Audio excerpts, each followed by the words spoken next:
अन्न ही औषध।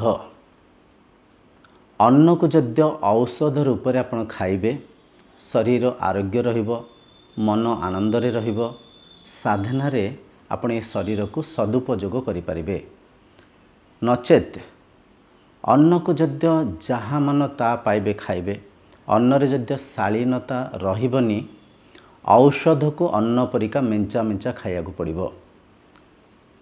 आशा कर बुझीपारे औषध को अन्न परिका खाइबा माने सकाळे औषध, खराबेले औषध, रातिर औषध, 5 प्रकार 7 प्रकार बटिका जमती आम अन्न भुंजन करछे सेमती औषध को अन्न परिका खाइबा को पड़िबो, शरीर रोग हो। तो आसंतु आज आम ए गभीर चर्चा को बुझिया पे चेष्टा करिबा। अन्न कौन परिका खाइबा दरकार, कौन समय रे खाइबा दरकार।